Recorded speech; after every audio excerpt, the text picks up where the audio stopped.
Bonjour à tous. Nous allons aujourd'hui voir notre neuvième volet sur la réflexion sur les conditions masculines et féminines, avec un titre qui est un petit peu, je dirais, accrocheur, dans le sens où, par rapport à tout ce que nous avons vu, eh bien, on va voir que là aussi, nous avons vu des excès dans le masculin, dans la virilité, avec Adam, violent, avec Lémère, violent, avec Caïn, violent, enfin voilà. L'excès de virilité amène à la violence. Et on va voir que l'excès de féminité existe. Et surtout, ce qui va être intéressant, c'est pas trop de voir les conséquences, mais qu'est-ce qui amène l'excès de féminité? On a vu ce qui a amené l'excès de virilité, c'est le rejet de Dieu chez l'homme. Et on va voir qu'est-ce qui va amener l'excès de féminité chez la femme. Premier réflexe, c'est de dire le rejet de Dieu. Non. L'excès de féminité ne vient pas par le rejet de Dieu. Nous allons le voir. Donc, et en particulier, nous allons regarder, alors nous aurions pu faire cette étude dans la famille de Jacob, puisque là, il y a des excès de féminité manifestes. Mais là, on va se cantonner à Sarai et Agar, parce que comme nous avons déjà vu, le couple Abraham, Sarai, Sarah, il a vu que ce couple extraordinaire dans sa réalisation, dans sa réalité, de la manifestation de l'œuvre de Dieu, et on va voir que même dans un couple comme ça, il y peut y avoir des excès de féminité.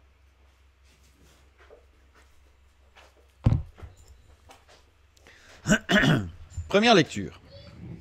Genèse, chapitre 12, versets 1 à 5. L'Éternel dit à Abraham, « Va-t'en de ton pays, de ta patrie et de la maison de ton père dans le pays que je te montrerai. Je ferai de toi une grande nation et je te bénirai. Je rendrai ton nom grand et tu seras une source de bénédiction.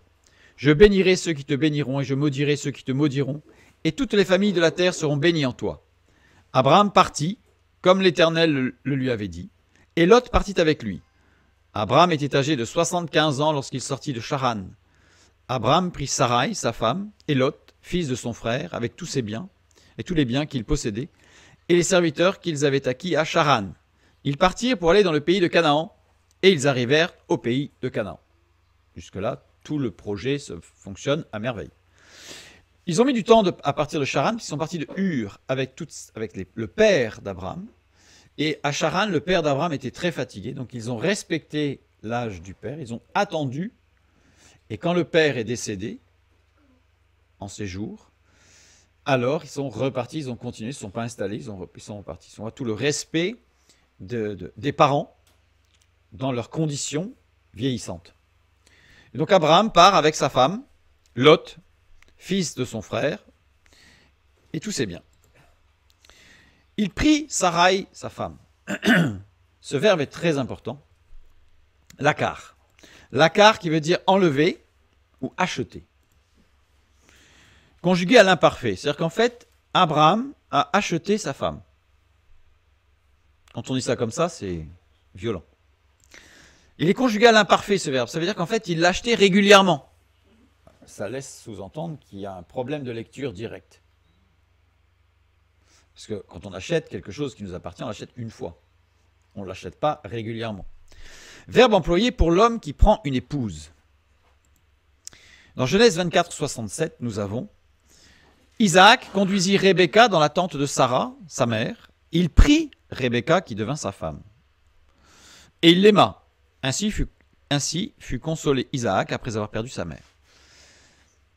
C'est surprenant ce texte parce qu'il l'acheta, mais Eliezer avait déjà payé la dot, etc. Donc il y a quelque chose qui n'a pas. Là, Rebecca, elle est venue seule. Il l'acheta à qui? Puisqu'elle n'avait pas ses parents, elle n'avait pas son père, ni personne de sa famille avec elle. Ce qui ne permettait pas de confirmer cette lecture directe de acheter. Évidemment, l'homme achetait, alors ce n'est pas l'étude d'aujourd'hui, donc je résume, mais l'homme achetait la fidélité de son épouse au prix de sa vie et de tout ce qu'il était et possédait. Et c'est conjugué à l'imparfait parce que ce n'est pas un acte qu'il faisait au mariage. C'est un acte qu'il répétait, en permanence à sa femme, il lui donnait tout. Et en échange, donc il achetait, si on peut dire, la fidélité de sa femme. Marie aimez vos femmes comme Christ a aimé l'Église.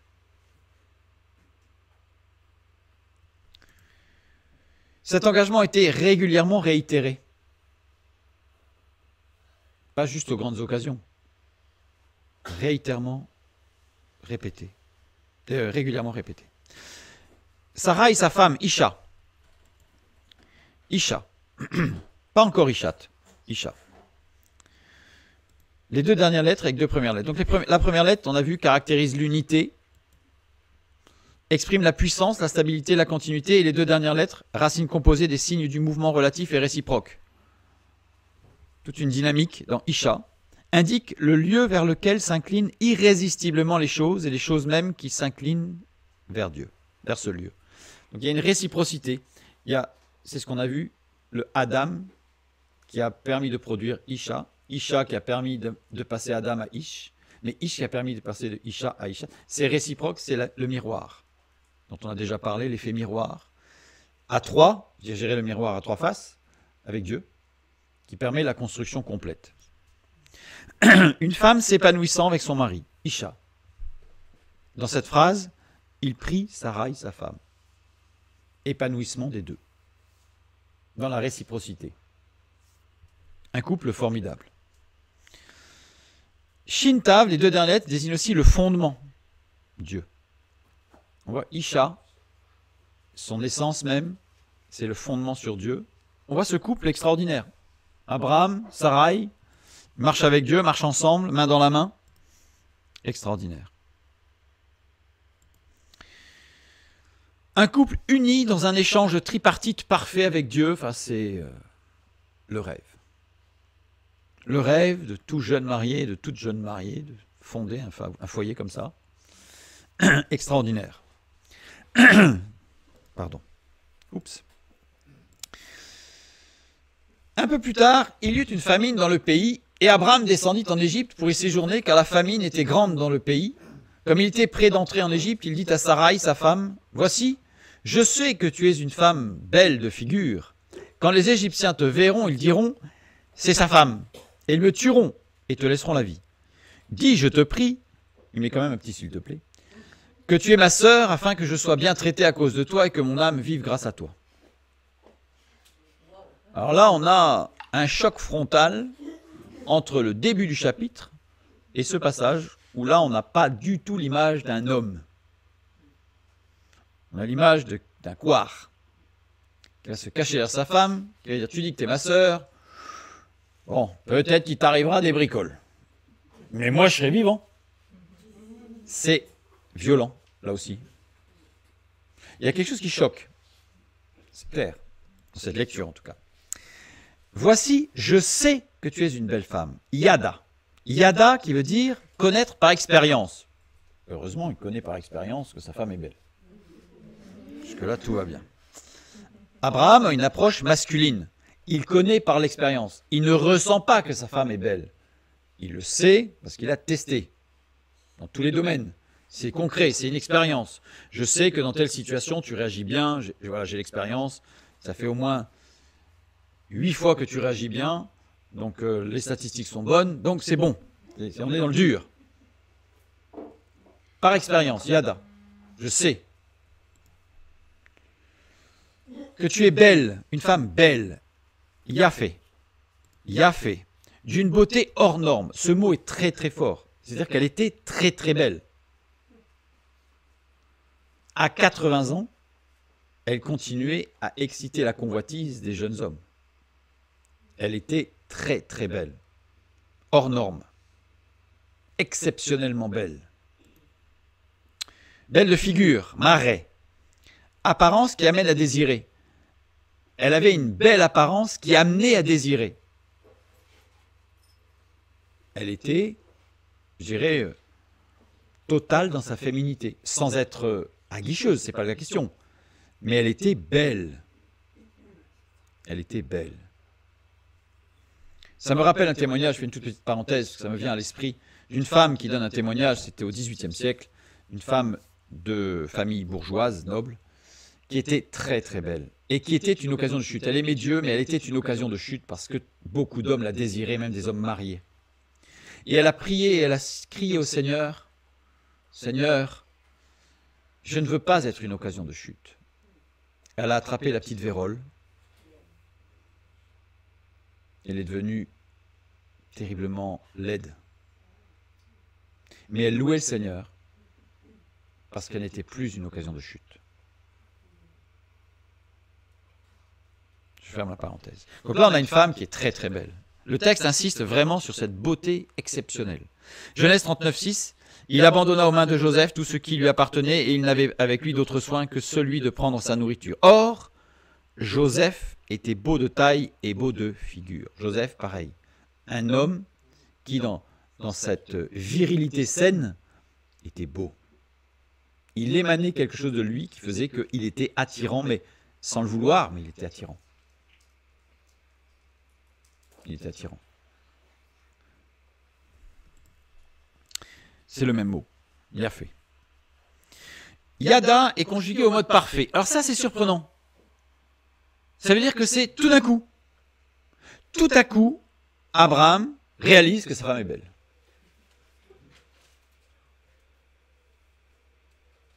Il ne l'avait pas vu avant. Il avait testé, c'est bien, c'est correct. Et d'un seul coup, là, paf, je réalise que tu es exceptionnellement belle. Il lui a fallu du temps. N'avait-il pas vu que sa femme était belle avant de descendre en Égypte? Il n'avait pas vu? Quand les Égyptiens te verront, jusqu'à présent, Abraham et Sarah vécurent dans leur famille proche. Ils étaient dans un cocon. Tout le texte avant nous dit qu'il y avait Terah, son père, Lot, le fils de son frère. On est dans un cocon familial, là. Il n'y avait pas d'ambiguïté, il n'y avait pas de compétition, de comparaison. On était dans la famille. Il n'y a pas de problème. Et là, d'un seul coup, on vient se confronter à l'alter ego, à l'autre. Un autre qui est différent de moi, l'Égyptien. Et là, Abraham, tout d'un coup, il voit sa femme au travers des yeux des Égyptiens. C'est-à-dire que tout d'un coup, il se dit, mais comment est-ce qu'ils vont la voir, eux? La nécessité, d'ailleurs, de ce passage en Égypte, parce qu'il fallait qu'Abraham apprenne à voir aussi comme les autres voient. Il a grandi dans l'alter ego, la rencontre avec l'autre. D'ailleurs, remarquez bien que j'ai fait une petite erreur. Je n'aurais pas dit Abraham et Sarah. J'aurais dû dire Abraham et Sarai. Il n'était pas encore Abraham. Et il a fallu cette expérience de la friction avec l'alter ego, avec l'Égyptien, pour que Abraham, ça fait partie de l'ensemble, devienne Abraham. Vous voyez? Genèse 11:31, Terah prit Abraham, son fils, et Lot, fils d'Haran, fils de son fils, et Sarai, sa belle-fille, femme d'Abraham, son fils. Alors on est dans la famille, hein. Ils sortirent ensemble d'Ur en Chaldée. Pour aller au pays de Canaan, ils vinrent jusqu'à Charan et ils y habitèrent. Là, on est sur la famille. On est dans un cocon, là. Genèse 12:5. Abraham prit Sarai, sa femme, et Lot, fils de son frère, avec tous les biens qu'ils possédaient et les serviteurs qu'ils avaient acquis à Charan. Et ils partirent pour aller dans le pays de Canaan. Et ils arrivèrent au pays de Canaan, encore dans la famille. Jusqu'à présent, il n'y a pas eu de confrontation. Parce que quand Abraham est parti de Ur, il avait 15 ans. Sarah en avait 5. Alors vous allez me dire, oh là là, mais c'est bizarre, parce que dans le texte, il est dit qu'Abraham prit sa femme. Ah oui, il avait 10 ans de moins. S'il avait 15 ans, il avait 5 ans. En fait, le texte littéral ne dit pas qu'il a pris sa femme, mais que Dieu a permis que sa femme soit là, parce qu'il aurait pu se dire à 15 ans, mais je m'en vais, mais on va dans le désert, là. Je vais me marier comment, moi? Dieu avait tout prévu. Sa femme suivait. Elle était parmi les gens qui étaient là. Il ne le savait pas. Elle deviendra sa femme. La relation à un tiers extérieur est révélateur. Elle est nécessaire, cette relation à un tiers extérieur. Et en fait, cette relation est extérieure, pardon, un tiers extérieur est révélatrice. Petite erreur là.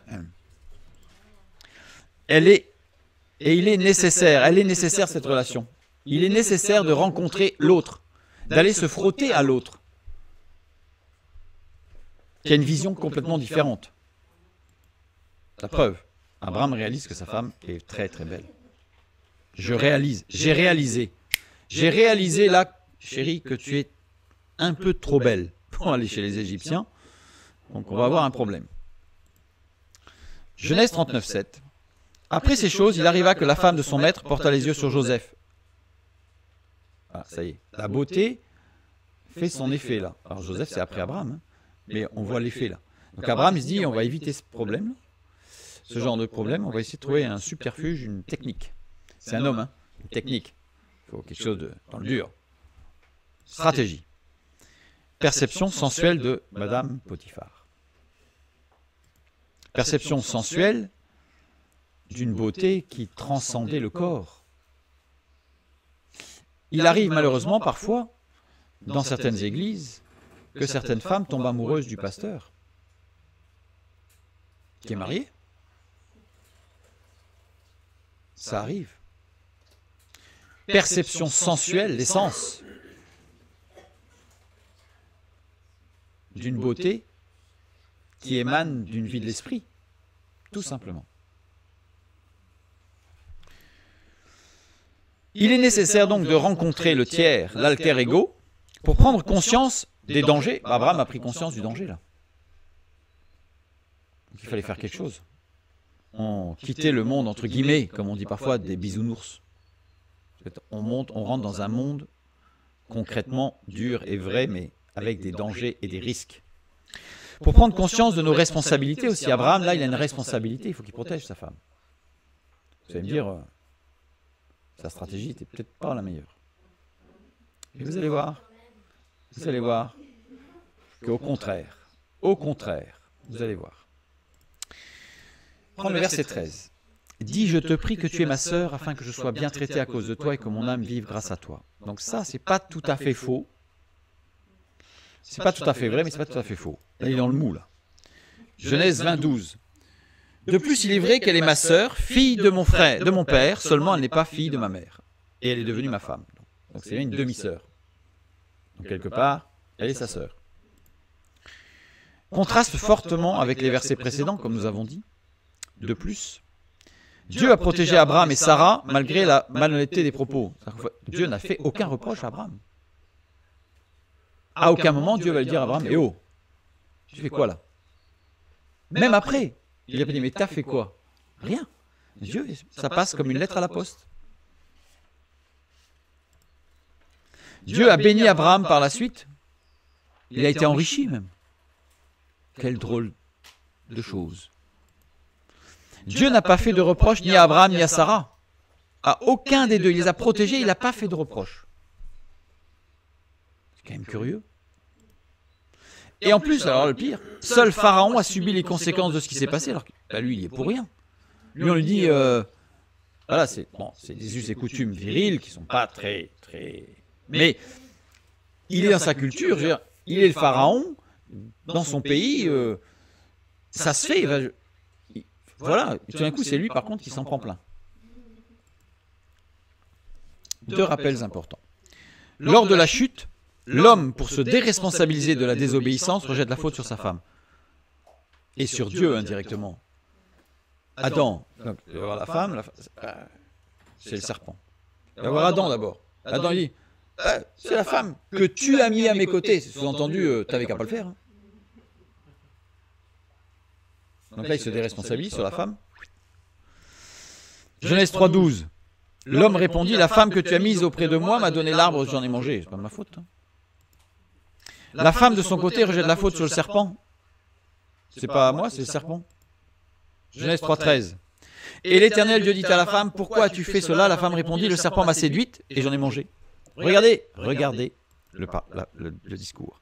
Un homme parle. On est dans le dur. Description. Elle m'a donné de l'arbre, j'en ai mangé, c'est la femme, toi tu l'as mise à mes côtés, concrètement elle est là. Voilà. La femme, elle, quand elle parle, il m'a séduite. On est dans le mou. C'est dans le... Ouais. Vous voyez la différence? Un homme parle, une femme parle, d'une expérience similaire, l'approche n'est pas du tout la même. Juste avant le déluge, qu'est-ce qu'on a? La femme est un objet d'attirance que l'homme prend, kidnappe et use à sa convenance. On a déjà étudié ça.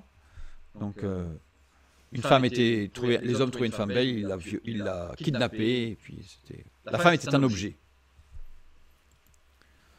Voir la description de la civilisation antédiluvienne. Ici, le problème n'est pas initialement un problème issu de l'homme lui-même. L'origine du problème, c'est Sarai qui est belle de figure. C'est présenté comme ça dans le texte. Le problème, t'es trop belle. C'est terrible. Genèse 11, 12. Comme il était près d'entrer en Égypte, il dit à Sarai, sa femme, voici, je sais que tu es une femme belle de figure. C'est ça le problème. Ce n'est pas les Égyptiens qui sont dépravés, violents. C'est que tu es belle. On retrouve un peu le même schéma, le réflexe. Hein. Le réflexe, le couple est en danger, c'est encore la femme qui doit se supporter. Le réflexe naturel revient, comme on dit, chassez-le, le naturel revient au galop. On voit le réflexe. Et à cause de ça, voilà, sous-entendu, à cause de ça, les Égyptiens, voilà, si tu étais moche, il n'y aurait pas de problème. Mais c'est terrible. Non mais c'est terrible parce que c'est reprocher à nouveau la quintessence même de la femme, la féminité. La femme est un objet d'attirance, ici, que l'homme prend, kidnappe et use à sa convenance, alors que dans la civilisation antédiluvienne, l'homme, le texte montre bien que c'est l'homme qui est dépravé, qui tient pas à ses pulsions. Là, c'est présenté différemment, l'homme est déresponsabilisé en disant si tu n'étais pas belle, il n'y aurait pas de problème. Genèse 12, 15. Les grands de Pharaon la virent aussi et la vantèrent à Pharaon. Donc là, c'est tous les Égyptiens. Hein. Et la femme fut emmenée dans la maison de Pharaon. Ce qui est intéressant de voir, c'est que Pharaon, regardez le mot la poussière, afar, avec laquelle Dieu forma l'homme dans le dur, dans la matière brute, s'écrit avec les mêmes lettres mais dans un ordre différent. Pharaon, dans toute la parole de Dieu, c'est l'homme brut de coffrage. C'est l'homme sans Dieu. C'est l'homme Adam. Et le pharaon, il agit comme tel. Dans toute la parole de Dieu, le pharaon est toujours l'homme qui dur. Quand il est face à Moïse, il n'est pas du tout dans le mou. Je ne parle pas de la dureté, mais je parle, vraiment, il y a une discussion entre Moïse et Pharaon qui est dans le dur. C'est on négocie sur des choses concrètes, sur des quantités. Demain, 3 jours, tout est quantifié, tout est quantifié, tout est quantifié, tout est quantifié. 1/3 de l'herbe est brûlée, tout est quantifié. Le pharaon est l'archétype du masculin sans Dieu, de la dame. Et quand on sait ce qu'a fait Adam, on imagine que c'est pas terrible. Il y a une sorte de remise en situation du premier couple uni dans un échange tripartite parfait. On a un couple qui nous a été montré, il s'est construit, il est uni au niveau du miroir en 3 parties, triptyque total avec Dieu, c'est formidable. Et là, c'est comme si on le remettait dans une situation un peu similaire à ce qui s'est passé dans le jardin. Il y a quelque chose, un danger, et comment va réagir ce couple? Premier réflexe, naturel entre guillemets, on retrouve le même schéma. En tout cas du côté de l'homme. Et Dieu intervient comme si ce premier couple avait réussi à garder une position pure. Il intervient, puisqu'il protège Abraham et Sarah, comme si ce qu'ils avaient décidé ensemble était bien. Parce que pour Adam et Ève, Dieu, c'est clair, Dieu a appelé, vous avez fait quoi? Là, pour Abraham et Sarah, pas du tout. On revit une situation similaire et il n'y a pas de remise en question. Par contre, c'est Pharaon qui subit les conséquences, lui. Je suis qu'à rien demandé. Genèse 12, 17. Mais l'Éternel frappa de grandes plaies Pharaon et sa maison au sujet de Sarai, femme d'Abraham. Il frappa Naga. Naga, touché de la main, il n'a pas frappé avec un bâton. Dieu, dans sa sainteté, il touche. Mais il a touché, le mot ne donne aucune violence. Il a protégé Pharaon, en fait. En réalité, il a protégé Pharaon. Il ne l'a pas frappé. Il l'a protégé pour l'empêcher de faire quelque chose d'irrévocable. Mais là, on n'est pas sur les plaies, on est sur Abraham. Oui, mais on va la voir, la plaie. On va la voir, la plaie. poser la main sur, par euphémisme, avoir une relation sexuelle avec. Donc, ce mot, par euphémisme, parce que c'est un mot dérivé, montre que ça touche au domaine de la sexualité. Frapper, maltraiter, porter atteinte. Mais là, ce n'est pas du tout le radical qui va dans ce sens. Conjugué à l'imparfait, ça veut dire que ce n'est pas une fois. Il y a eu quelque chose qui fait que c'était répété le problème. Il n'a pas été touché de la main parce que ça n'aurait pas été de l'imparfait, parce que ça veut dire que Dieu l'avait touché tout le temps. On voit bien que là, ça ne colle pas. Ce n'est pas poser la main sur par euphémisme pour avoir une relation sexuelle. Il ne va pas avoir une relation sexuelle. Pharaon. Donc c'est bien frapper, maltraiter ou porter atteinte. Porter atteinte. Puisque là, dans cette phrase, par rapport à sa conjugaison, il n'y a pas du tout cette notion de violence. Mais il a porté atteinte à quelque chose. La plaie. Plaie, gadovle, en général, c'est gadovle. Mais ici, c'est gadol. C'est écrit de manière particulière. Il n'y a pas le vav et le guimel avec un dagesh. Donc il a pointé. Regardons. Les premières lettres désignent quelque chose qui s'étend, s'agrandit sans se désunir. Quelque chose qui va grandir. Dal et Lamed désigne quelque chose qui se vide en extension. C'est-à-dire qui se vide une fois qu'il a grandi. Bon, on ne va pas faire de détails. On a compris. Mais l'Éternel frappa Pharaon. Littéralement, c'est le mot Pharaon, il est là. Regardez, je remets en arrière. Le texte, souvent dans nos Bibles, c'est l'Éternel frappa de grandes plaies Pharaon et sa maison. Littéralement, si je veux traduire bien, c'est et l'Éternel frappa Pharaon de grandes plaies. Une petite différence. Le Pharaon fut frappé d'impuissance. Ça ne marchait plus. Pour lui éviter de faire une erreur irrévocable. Et Pharaon, qui en plus était l'homme qui représentait la puissance de Dieu en Égypte, c'était catastrophique. Mais il a réagi, il a bien compris le truc, parce qu'on voit bien, on ne va pas lire tout le texte, mais on voit bien qu'il va voir Abraham, qu'est-ce qui se passe là? Il y a un problème. Et dans sa maison, c'est-à-dire qu'il n'y a pas que lui, mais tous les hommes de la maison de Pharaon furent touchés. Donc il s'est bien passé quelque chose, et le Pharaon a compris tout de suite que c'était Sarai, parce que c'était justement ce domaine-là qui était touché. Donc tout de suite, il a compris. Un homme brut de coffrage a tout de suite compris ce qui se passe. Vous savez, les inconvertis, les athées, savent très bien quand Dieu intervient dans leur vie. J'ai entendu un jour un humoriste, qui se dit humoriste, personnellement je ne trouvais pas ça très rigolo, mais qui s'appelait Coluche. Il disait que dans une église, parce qu'il n'avait pas trouvé de salle, donc ils leur avaient prêté une église pour faire des sketchs, donc il faisait des sketchs, et il y avait un sketch où il se moquait de Jésus. Sans crainte de rien, en avant, et au moment où ce sketch doit commencer, il n'y a plus rien qui marche. Les ingénieurs du son s'activent, c'est lui-même qui donne le témoignage au micro, à la radio, je l'ai entendu.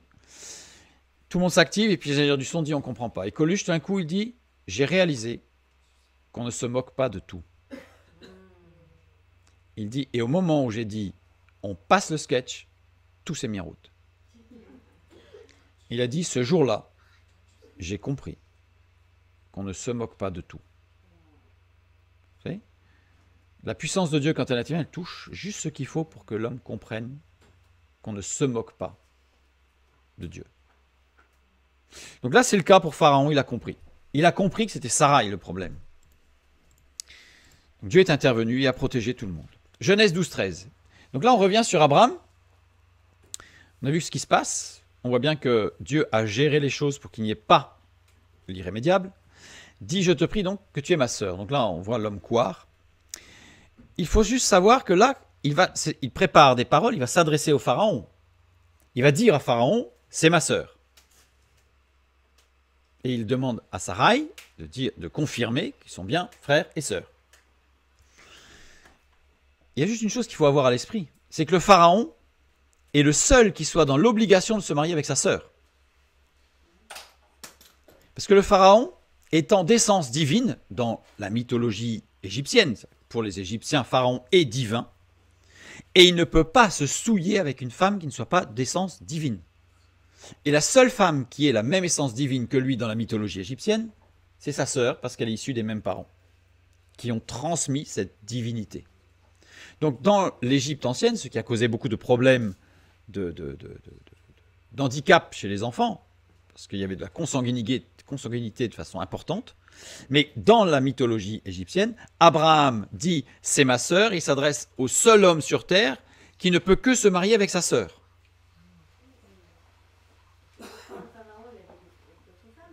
Ah oui, mais c'était pour s'amuser. Mais pour avoir des enfants, sa femme, c'était sa sœur. Vous voyez, Abraham, il ne se met pas du tout comme une serpillière au pied de Pharaon en disant il se met à l'égal du Pharaon en disant Pharaon, c'est ma sœur.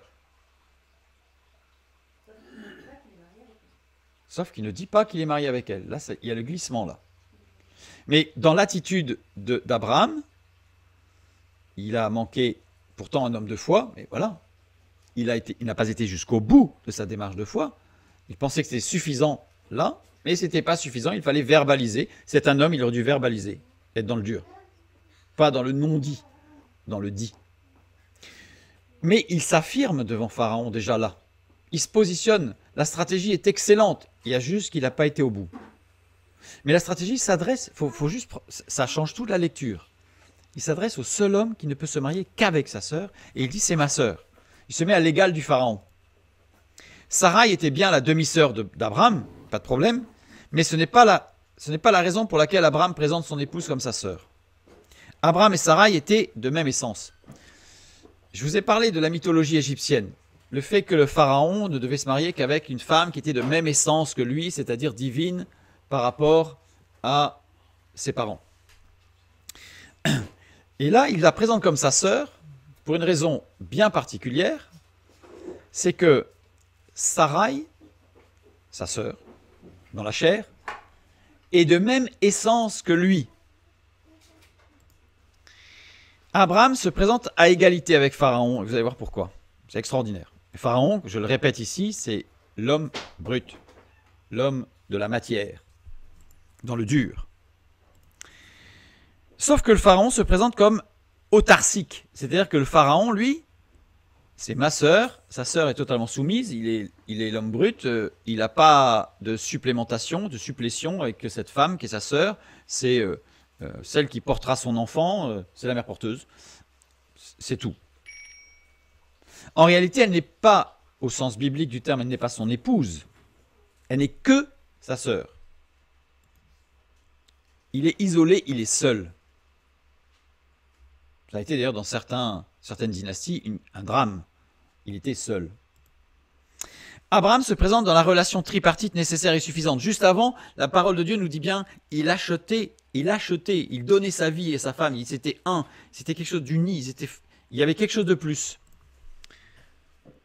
Pharaon reste terrestre, il reste borné au terre à terre. Même père, même mère, on s'unit. Voilà, c'est masculin, père, mère, sœur, s'unit, c'est très dans le dur. Abraham et Sarah dépassent la seule référence terrestre. Ils ne sont pas totalement frères et sœurs terrestres, ils sont demi-frères et demi-sœurs. Mais par contre, ils sont unis par une nature commune et par une essence divine, obtenus dans un équilibre de justice et d'amour induit par une relation tripartite. Ils sont plus que demi-frères et demi-sœurs. Ils sont époux. Ça veut dire quoi? Ça veut dire qu'ils ont réussi à ajouter à l'intimité entre époux la communion entre frères et sœurs. C'est-à-dire qu'ils ont rajouté dans leur couple, ils ont atteint, vous savez, quand on parle par exemple des frères ou des sœurs jumeaux ou jumelles, on parle qu'il y a une communion, qui est sans ambiguïté, mais il y a une communion extraordinaire. Dans une famille, dans une fratrie qui se construit, il y a une communion extraordinaire, d'équité, de complémentarité, de supplémentarité. Il y a tout ça qui se mélange, sans qu'ils ne sont pas mariés. Mais Abraham, là, souligne qu'avec sa femme, ils sont mari et femme, mais avant tout, ils ont réussi à avoir cette communion de la fraternité dans la construction avec Dieu. Abraham, là, il souligne justement la pleine réalisation du couple, c'est-à-dire qu'il y a une communion de l'homme et de la femme, mais qui va au-delà même d'un homme et d'une femme qui s'unissent. C'est quelque chose qui va très très loin, c'est très très fort.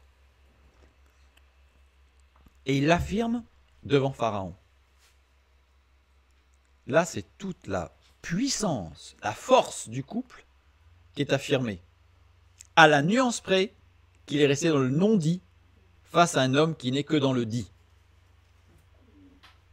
Il fallait cette confrontation face à cet homme dans le dit, cet homme dans le dur, parce que par la suite, on verra qu'Abraham, quand il va commencer à aller avec acheter la grotte, la caverne de Mamré, au chêne de Mamré, pour enterrer sa femme et ça, là, il a compris la méthode, puisqu'après, on voit qu'il est dans le dur face à des hommes qui sont dans le dur. Alors que là, pour l'instant, il est dans ce microcosme de parfaite symétrisation de l'asymétrique, dans le dur et le mou. C'est bien. Mais pas dans cette relation avec l'extérieur qui n'est que dur ou que mou. Donc Abraham avait besoin de cette confrontation, il avait besoin de cette expérience pour grandir encore, mais pas dans son couple, dans sa relation à l'autre. Et son couple lui a permis de comprendre cette relation à l'autre. C'est toute la construction de Isha, Ishat, toute cette transformation. Maintenant, on arrive à un point qui est vraiment un point dur. D'ailleurs, Sarai, dès sa naissance, on dit qu'elle était stérile. Et là, on y arrive. Sarai, femme d'Abraham, ne lui avait point donné d'enfant. La tournure de phrase est intéressante, parce qu'elle montre que Abraham souffrait aussi de la situation. Parce que c'était pas Sarah n'avait pas enfanté, auquel cas ça aurait été le problème de Sarah dans sa quintessence de femme. Mais là, c'est elle ne lui avait pas donné d'enfant, et dans la conjugaison, on voit qu'il y a une réciprocité, c'est-à-dire que les deux souffraient de la situation de ne pas avoir d'enfant. Et on le voit bien quand Abraham parle à Eliezer et qu'il lui dit, il suppose que ce sera lui l'héritier, on voit qu'il y a toute la souffrance de cet homme qui aurait lui aussi souhaité avoir une descendance. Le couple souffrait de ne pas avoir d'enfant.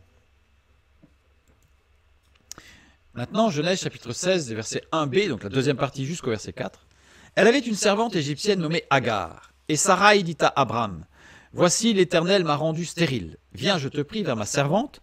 Peut-être aurai-je par elle des enfants. » Abraham écouta la voix de Sarai. Alors Sarai, femme d'Abraham, prit Agar, l'Égyptienne, sa servante, et la donna pour femme à Abraham, son mari, après qu'Abraham eut habité 10 années dans le pays de Canaan.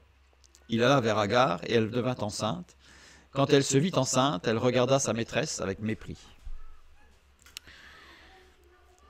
Abraham eut habité 10 années, eut habité Yachab. Yachab, être bien solidement établi. C'est-à-dire qu'une fois qu'il a été bien établi en Canaan, on voit que la culture canaanite a commencé à dépeindre sur le couple. Parce que ça, c'était usuel à l'époque, dans la région. Mais c'était hors de question au début du couple, bien entendu. Mais à un moment donné, on en arrive, par la souffrance, à accepter des choses qu'on n'aurait pas acceptées. Il y a des couples chrétiens qui, parce que la souffrance du fait de ne pas avoir d'enfants, va commencer à se dire, on va peut-être passer par des fécondations un petit peu autres, par d'autres moyens d'avoir des enfants. On en arrive parfois à des choses qui ne sont pas bonnes. Prenons garde. Et donc là, il avait une servante égyptienne, Shifra. Shifra, il y a 4 emplois de Shifra. C'est-à-dire que ce n'est pas 4 occurrences, ce mot existe à plein d'endroits, mais avec cette déclinaison-là, avec cette écriture-là, il n'y en a que 4. Servante, quand le terme est associé à un homme, c'est-à-dire quand c'est la servante d'un homme, ou quand c'est par exemple Laban qui donne une servante à ses filles, Rachel et Léa, cette servante-là, elle est liée à un homme. Il y a un homme qui est un peu le maître de la servante. Alors ça veut dire que là, dans ce cas-là, c'est servante. Une bonne, une cuisinière, ou enfin une servante, quoi. Quand ce terme est associé à une femme, c'est le signe d'humilité de cette dernière. C'est-à-dire quand il est associé à une femme, ça veut dire que cette femme, c'est pas une servante, c'est celle qui l'a élevée. Donc il y a un rapport de supériorité. Cette femme, qui a une servante. Mais cette servante, c'est celle qui l'a allaitée, qui l'a élevée. Et la notion, elle est complètement différente. Donc le rapport, c'est pas la servante. Le rapport est beaucoup plus... Il y a c'est presque une gouvernante, mais dans le sens de gouvernante, souvent c'est un peu péjoratif, on sent que c'est un peu dur. Et là, il y a vraiment un aspect maternel, de respect. Et on voit d'ailleurs Rachel et Léa, par rapport à Bila et Zilpa, même si le texte donne l'impression qu'elles jouent un peu avec les servantes en le donnant au mari, etc. Enfin, il y a tout un jeu là. Mais dans toute les rapports qu'elles ont beaucoup de déférence. Oui.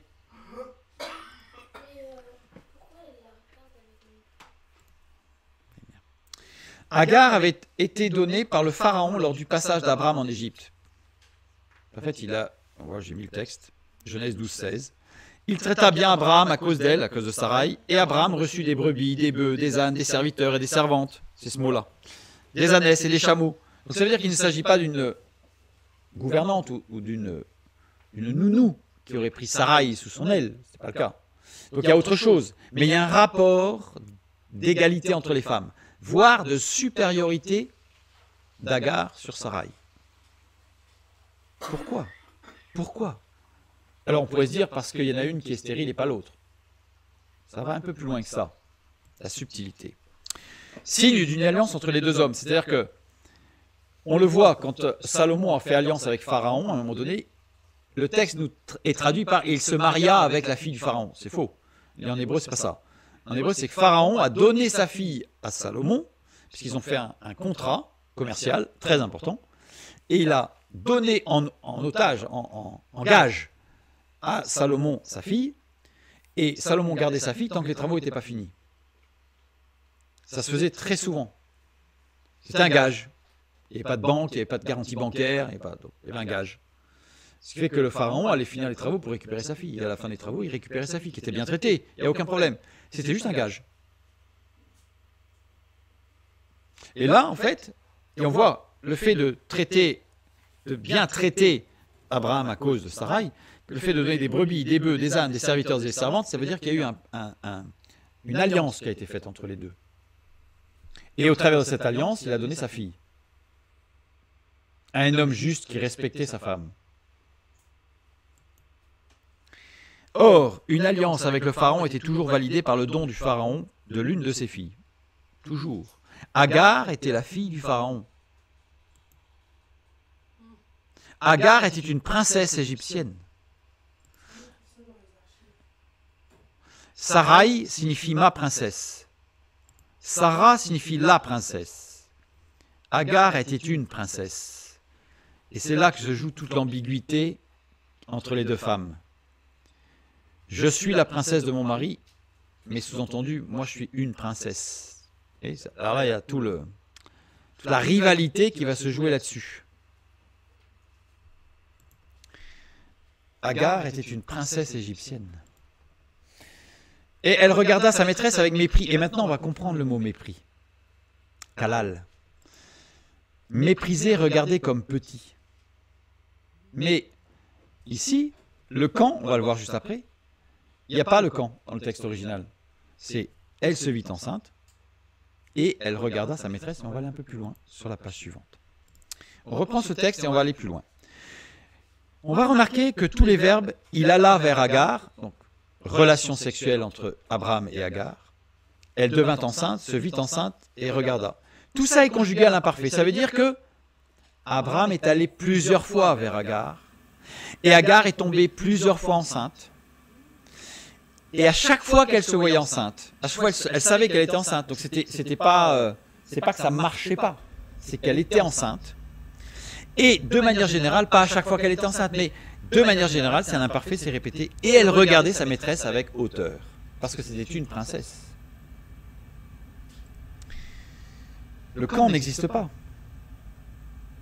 C'est juste qu'on décrit ce qui s'est passé. Donc, littéralement, c'est « il allait vers Agar, et elle devenait enceinte, et elle se voyait enceinte, et elle regardait sa maîtresse avec mépris, avec hauteur. » Genèse chapitre 16, versets 7 à 11. L'ange de l'Éternel la trouva près d'une source d'eau, donc Agar, dans le désert, près de la source qui est sur le chemin de Chour, Il dit, Agar, servante de Sarai, d'où viens-tu et où vas-tu? Elle répondit, je fuis loin de Sarai, ma maîtresse. L'ange de l'Éternel lui dit, retourne vers ta maîtresse et humilie-toi sous sa main. L'ange de l'Éternel lui dit, je multiplierai ta postérité et elle sera si nombreuse qu'on ne pourra la compter. L'ange de l'Éternel lui dit, voici, tu es enceinte et tu enfanteras un fils, à qui tu donneras le nom d'Ismaël, car l'Éternel t'a entendu dans ton affliction. Le mot qui a été traduit par tu es enceinte, c'est un adjectif. Ce n'est pas un verbe conjugué, c'est un adjectif. Et ce mot peut s'écrire soit acha, soit ari. Regardez le jeu, hein. C'est un et ou un yod. Comme pour Abraham, Abiram, Abraham, tout le jeu est là. Acha décrit une grossesse visible. Une femme, ça se voit qu'elle est enceinte. Son ventre, sa cambrure, sa démarche, ça se voit. Perte du cycle, ça se voit. Il y a des choses concrètes, ça se voit. C'est dans le concret, ça se voit. Elle est enceinte. Ari désigne une grossesse ressentie, vécue de l'intérieur. C'est-à-dire qu'une femme, elle sait qu'elle est enceinte, elle ressent le bébé qui bouge, tout ça. C'est intérieur, ça. C'est Ari. Donc selon le texte, comment il décrit la femme enceinte, selon l'écriture de cet adjectif, on décrit une femme qui est dans l'osmose de l'enfant, qui le sent bouger, qui est dans le ressenti, ou on a une description qui va être plus technique, du gynécologue qui regarde les choses et qui dit voilà, on est à 7 mois, 8 mois, les jambes, les bras, les yeux, le cerveau, c'est dans le dur. La dernière lettre, donc c'est et, c'est la vie. La dernière lettre ici, c'est le germe, pas le germe, le germe. Germe. On a une description qui est faite dans ce texte du côté dur. Voici, enceinte. En fait, ce n'est pas un verbe. Voici, enceinte. C'est un adjectif. Donc, voici, enceinte. Avec mépris, regardons le mot avec mépris. Elle regardait sa maîtresse avec mépris, donc avec hauteur. Mais il est écrit d'une façon un petit peu particulière. Ce qui fait que quand on le découpe, parce qu'il est écrit que là, comme ça. Donc c'est spécial. Deux premières lettres désignent un état d'affliction. Elle est malheureuse, Agar. Les deux lettres suivantes désignent un doute moral et un effort physique. Il se passe quelque chose dans son corps qui nécessite un effort et elle est dans le doute moral de quelque chose. Les dernières lettres désignent une expansion, une extension, une dilatation. C'est-à-dire qu'il y a quelque chose qui se passe mal, qui augmente, et son doute sur quelque chose d'important augmente. Exprime un effort, une souffrance, un doute qui va croissant. Agar a vécu plusieurs fausses couches. Agar, Abraham est allé vers elle tombait enceinte, j'ai horreur de cette expression. Elle était enceinte. C'était pas, elle le savait, ça y est, c'était en route. Et ça ne marchait pas. Et le doute grandissant, c'est est-ce que je vais pouvoir porter un enfant? Et son corps travaillait, mais ça ne marchait pas. L'imparfait de tous les verbes montre qu'il y a eu plusieurs fausses couches. La souffrance de cette femme, une fois de plus liée à la quintessence de la femme, la maternité. D'un côté, il y a la princesse d'Abraham qui est stérile, donc là c'est clair. De l'autre côté, on a une princesse. Ça ne marche pas. Il y a des fausses couches qui entraînent la souffrance de cet enfant inabouti qui ne va pas au bout. On a toute la souffrance de deux femmes face à deux problématiques sur l'enfantement qui sont fondamentales dans la quintessence de la femme, dans ses tripes. Tu enfanteras un fils. Et là, seul l'enfant promis par Dieu sera vivant. C'est-à-dire que, à un moment donné, Dieu dit, mais moi je te dis que tu enfanteras un fils. En montant. Ça veut dire quoi? Ça veut dire que Ismaël fait bien partie du plan de Dieu. Ce n'est pas une erreur. Alors l'une des raisons évidentes, quand on connaît la parole de Dieu et qu'on la sonde, c'est que à la fin des temps, lors de la grande tribulation, le peuple qui sauvera les Juifs de l'extermination de l'Antichrist, ce sont les musulmans.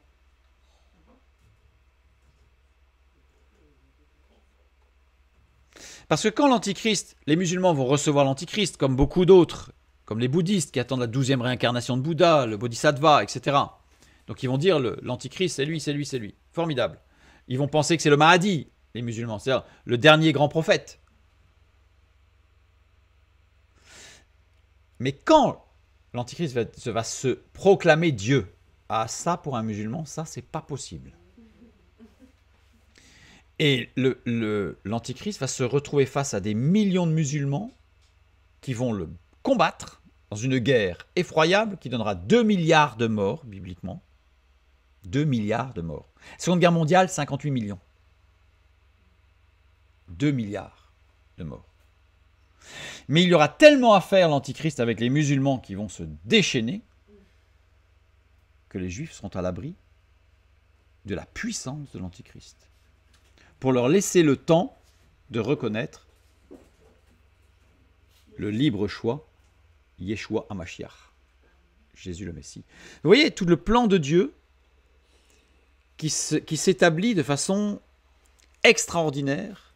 Et là, Dieu dit à Agar, oui, tu auras un fils. Ça sera le mien aussi. D'ailleurs, il est bien dit, Ismaël sera béni. Il sera béni. C'est pas à cause de la petite graine d'Abraham qu'il est béni. C'est parce que Dieu veille sur lui. Et donc Agar qui fait des fausses couches, là, elle a un encouragement, elle va revenir. Elle va revenir auprès d'un homme, on verra, d'un homme qu'elle aime. Et on verra pourquoi. Reprenons la première partie. Sarai, femme d'Abraham, ne lui avait point donné d'enfant. Problème dans le couple. 4 versets plus loin. Elle, Agar, regarda sa maîtresse avec mépris, avec toute la souffrance, toutes ces fausses couches. Ça ne marche pas. Il y a un problème. Genèse 16, verset 5. Et Sarai dit à Abraham, « L'outrage qui m'est fait retombe sur moi. J'ai mis ma servante dans ton sein et quand elle a vu qu'elle était enceinte, mais là c'est tout ça, c'est de l'imparfait toujours. Elle a été enceinte plusieurs fois. Elle me regarde là, avec hauteur, que l'Éternel soit juge entre moi et toi. » Donc là, elle projette sur l'homme. La souffrance, la féminité dans son extrémité amène des choses pas très belles. Mais au même titre que la virilité dans son extrémité amène des choses qui ne sont pas belles du tout. C'est juste une expression de cette souffrance. Il n'y a pas le camp. Et elle a vu qu'elle était enceinte. Voilà, elle a vu, elle voyait, et regardez, c'est de l'imparfait, c'est tout le temps. Voilà, elle a été enceinte plein de fois, puis elle ne fait pas d'enfant. C'est quoi cette affaire? Je perds mon mari. Je pensais que ça allait faire une fois. Bon, allez, un effort, une fois. Je le laisse aller. Mais là, c'est plein de fois.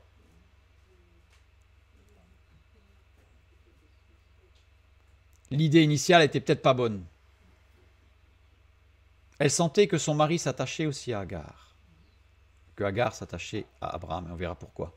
Mais Abraham l'a géré, et on va voir, avec sagesse. Il a refoulé les choses, il est resté avec sa femme. Pas d'ambiguïté chez Abraham. Pas d'ambiguïté, on va le voir à la fin. Et elle était enceinte conjuguée au parfait. Paf. À chaque fois qu'elle se voyait enceinte, elle me regardait avec mépris. C'est-à-dire que ça a augmenté, ça a augmenté. C'était le mot qu'on a vu dans son écriture particulière. Il y avait une augmentation. Ça a augmenté parce qu'il y avait ce qu'elle prenait pour du mépris, parce qu'en fait, sa souffrance à elle l'empêchait de voir la souffrance d'Agar. Et ce qui fait qu'elle prenait l'expression de la souffrance d'Agar pour du mépris. Combien de fois ça arrive, ça? La féminité à l'extrémité empêche de voir la réalité.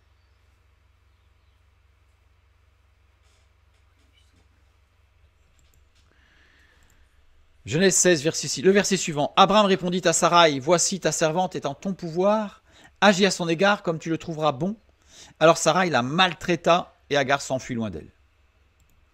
Maltraiter, c'est Anna. Anna, ça veut dire affligé, opprimé, maltraité, humilié, déshonoré, accablé, mortifié, dompté, faire violence. C'est violent. Et c'est conjugué au radical piel. Le radical piel, si je prends l'exemple en français, c'est je coupe en morceaux. Au radical piel, c'est je réduis en miettes. Sarah s'acharnait sur Agar, ce qui ne devait pas l'aider dans ses fausses couches.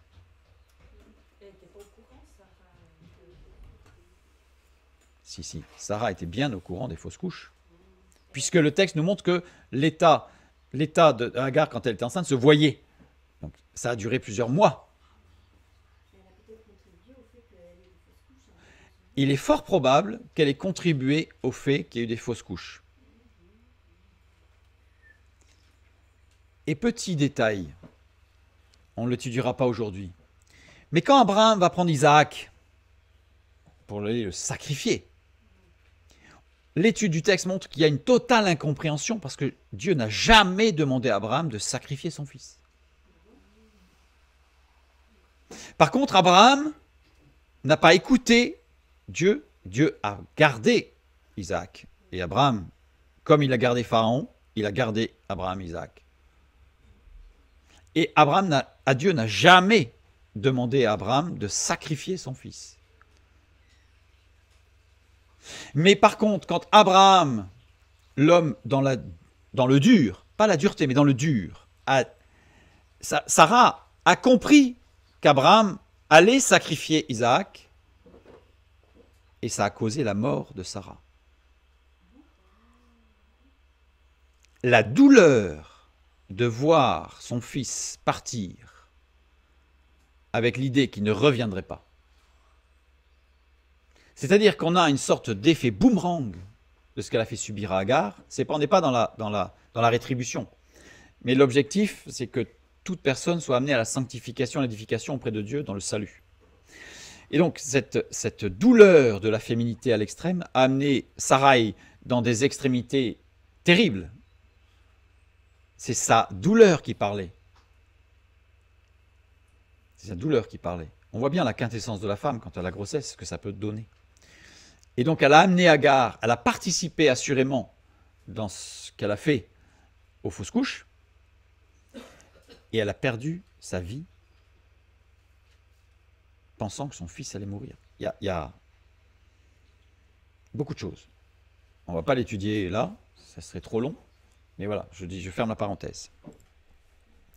Les excès de la féminité sont symétriques des excès de la virilité. La virilité dans ses excès est atroce. La féminité dans ses excès est atroce. D'où la nécessité de la relation du mou et du dur pour symétriser la symétrie. Pas équilibrer, symétriser la symétrie. Mais on l'a vu dans le couple, dans l'assemblée, la nécessité dans les couples qui sont sédentaires, on va le voir juste après, la nécessité du célibataire qui va faire un peu le missionnaire dans ces terres, chacune fermée.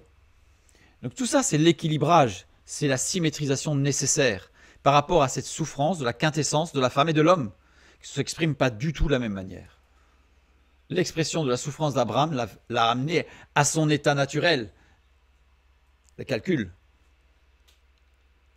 La souffrance de Sarah l'a amené dans son état naturel du mou, mais tellement extrêmement mou que ça devenait ingérable. Pourquoi Sarai proposa à Agar pour concevoir un enfant qu'elle ne pouvait pas faire? Alors là, c'est la question. Pourquoi? Pourquoi Sarai? Quel a été le cheminement, le raisonnement de Sarai dans son ressenti, mais aussi dans son calcul? Vous allez voir que c'est très intéressant. Genèse 16, 3. Alors Sarai, femme d'Abraham, prit Agar, l'Égyptienne, sa servante, et la donna pour femme à Abraham, son mari, après qu'Abraham eut habité 10 années dans le pays de Canaan. L'Égyptienne. L'Égypte, c'est le monde de l'extrême sédentarité. L'Égypte, c'est les gens qui ne bougent pas. Parce que tous les ans, la crue du Nil amène tout ce qu'il faut, donc ils sont tous cultivateurs. Ils avaient horreur des bergers, horreur des animaux. Le nomadisme, pour les Égyptiens, c'est l'antipode de leur mode de vie. Ils sont sédentaires, la terre. Genèse 11, 31. Térak prit Abraham son fils et Lot, fils d'Aran, fils de son fils, et Sarai, sa belle-fille, femme d'Abraham son fils. Ils sortirent ensemble d'Ur en Chaldée pour aller au pays de Canaan. Ils vinrent jusqu'à Charan et ils y habitèrent. La Chaldée. Les premiers habitants qui occupèrent cette région formèrent les royaumes de Sumer et d'Akkad. Les Chaldéens sont à l'origine une tribu qui vivait au sud-ouest de Babylone. C'est les pères fondateurs du nomadisme. C'est-à-dire qu'on a Abraham dans sa famille, ce sont des purs nomades, pure souche je dirais.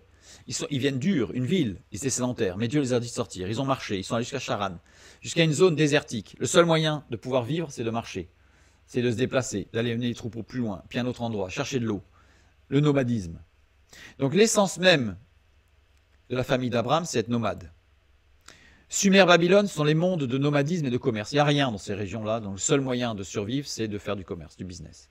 Donc d'aller chercher des trucs, des objets, des marchandises, d'aller les vendre ailleurs, etc. Donc c'est le commerce, le nomadisme.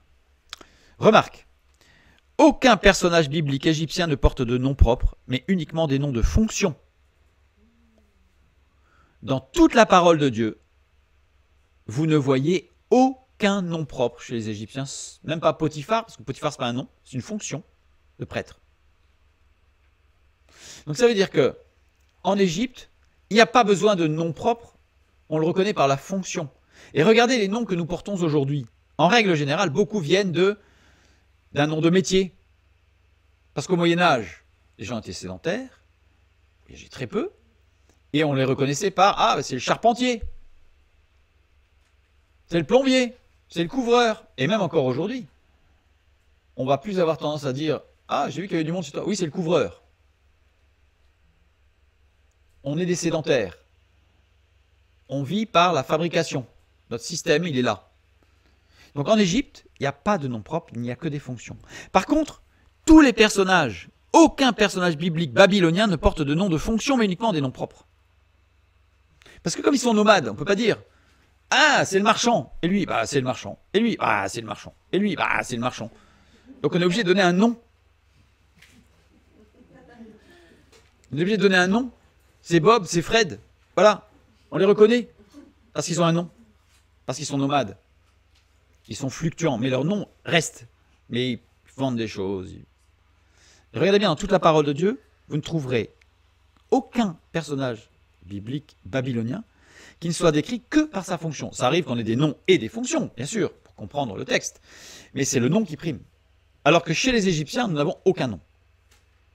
Que des fonctions. Parce qu'ils sont sédentaires. Dans un monde nomade, il faut des noms pour se reconnaître. Dans un monde sédentaire, les fabricants se reconnaissent par leur fonction. On fait une maison, t'es qui toi? Je suis le plombier.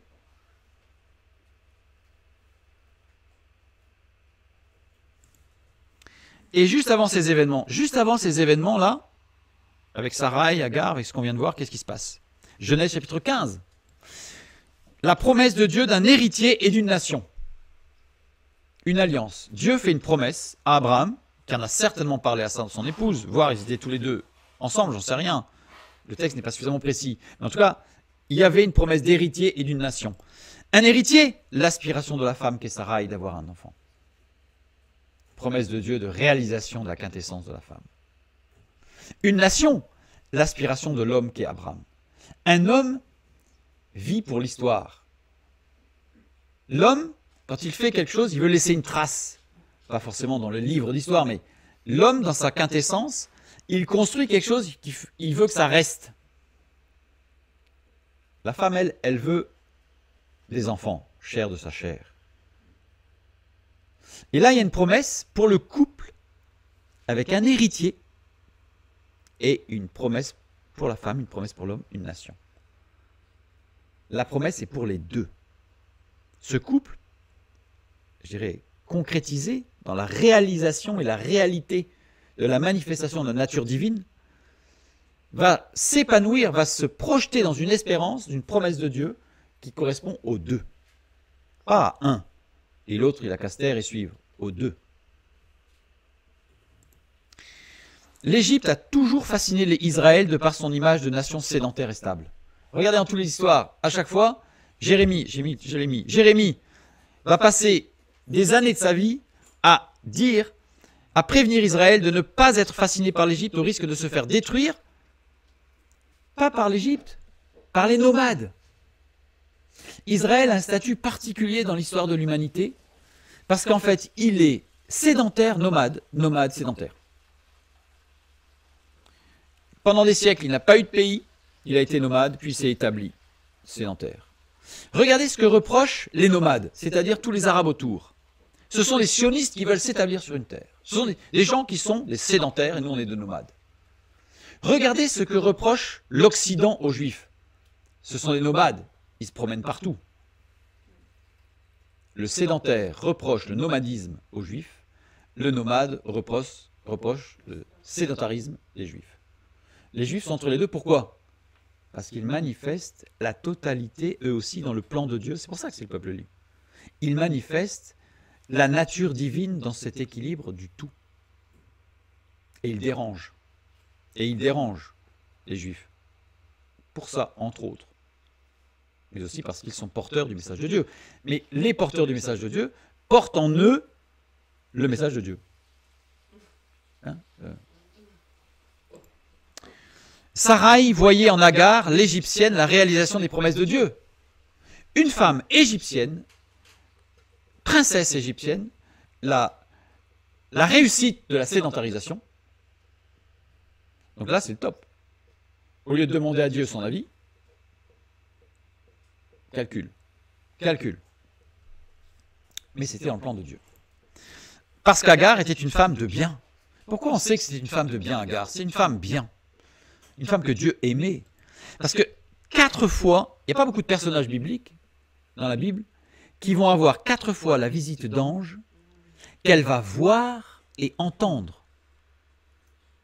Vous en connaissez beaucoup des personnages bibliques qui ont vu 4 fois un ange. Elle entendit un ange qui lui parla et la guida pour son salut et celui de l'enfant nécessaire. L'enfant nécessaire. Il fallait cet enfant pour l'histoire de l'humanité. Il fallait Isaac. Il fallait Ismaël. Parce que pour la fin des temps, sans Ismaël, ce n'est pas possible. Le plan de Dieu est parfait. Et en plus, après la mort de Sarah, Abraham se remaria avec Kétoura, qui n'était autre qu'Agar.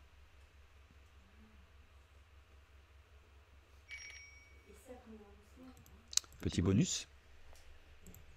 Genèse 25, 1 à 5. Abraham prit encore une femme, donc après la mort de Sarah et un temps de veuvage, Abraham prit encore une femme nommée Kétoura. Elle lui enfanta Zimran, Jokshan,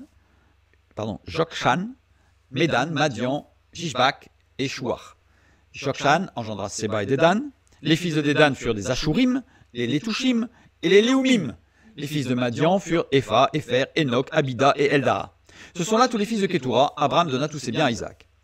Honnêtement, qu'est-ce qu'on a à faire de ces noms imprononçables? C'est très important qu'on ait ces noms imprononçables. Alors le fait qu'ils soient imprononçables, c'est pas important, mais qu'on ait ces noms-là. Genèse chapitre 16, versets 11 et 12. L'ange de l'Éternel lui dit, « Voici, tu es enceinte et tu enfanteras un fils, on a compris, à qui tu donneras le nom d'Ismaël, car l'Éternel t'a entendu dans ton affliction, cette souffrance. » En plus, elle était loin de chez elle, loin de ses parents, elle était seule, égyptienne, sédentaire, chez les nomades. Rien pour plaire, quoi. Il sera comme un âne sauvage, sa main sera contre tous, et la main de tous sera contre lui, et il habitera en face de tous ses frères. Genèse 25, 17 et 18. Et voici les années de la vie d'Ismaël, 137 ans, il expira et mourut, et il fut recueilli auprès de son peuple. Ses fils habitèrent depuis Havila jusqu'à Chour, qui est en face de l'Égypte, en allant vers la Syrie. Il s'établit en présence de tous ses frères. Et tous ces noms, c'est cette zone-là. Les fils de Kétoura, ce sont les frères d'Ismaël. C'est pas écrit que ce sont les frères d'Isaac. C'est les frères d'Ismaël. Parce qu'ils ont la même mère. Kétoura et Agar. Agar, c'est Kétoura. Agar, à un moment donné, elle a fui. Elle est partie. C'était invivable. Ce n'était pas son temps. Et ensuite, une fois que Sarah est morte, il a respecté sa femme, il n'y a aucun problème, aucune ambiguïté. Son temps de veuvage, pour se séparer de sa femme. Et là, il est revenu vers Agar. Parce qu'il a aimé cette femme. Dans cette relation, il a aimé cette femme. Tout l'équilibre, la sagesse d'Abraham, de la laisser partir, ça aurait été invivable. Et il s'est épanoui, d'autres textes montrent qu'il s'est totalement épanoui avec Sarah sans aucune ambiguïté. Il ne pensait plus à Agar. Mais Dieu lui a redonné Agar, après, en temps et en heure. Ketura, ça veut dire encens. Agar, ça veut dire fuite. Agar aussi avait besoin de cette distanciation pour faire des expériences avec Dieu. Dieu veillait sur Agar. Et de son côté, Agar a aussi cheminé. Et à un moment donné, en temps et en heure, Dieu conduisant toutes choses, il a ramené Agar auprès d'Abraham qui était seul. Et ils ont eu d'autres enfants, et le texte ne laisse pas supposer qu'il y a eu de fausse couche. Tout était réparé. Tout était dans le plan de Dieu. Et on voit là encore, les fils de Madian furent, mais Madian, c'est quoi? C'est là que vont s'établir donc ces fils d'Abraham, et qui vont, par leurs descendants, accueillir qui? Moïse. Il va fuir l'Égypte, encore. Fuit l'Égypte. Il arrive où? En Madian, chez les descendants d'Abraham. Ils vont trouver qui? Jéthro. Un sacrificateur, certes pas de Dieu, mais qui a quand même encore une culture du Dieu créateur. Pourquoi? Descendants d'Abraham. Tout ça, tout Dieu gère tout. Ce qui paraît être des petites histoires, un petit peu de cancan, de souffrance dans un couple, etc. Rien n'est anodin. Tout a été géré au millimètre près par Dieu. Merci.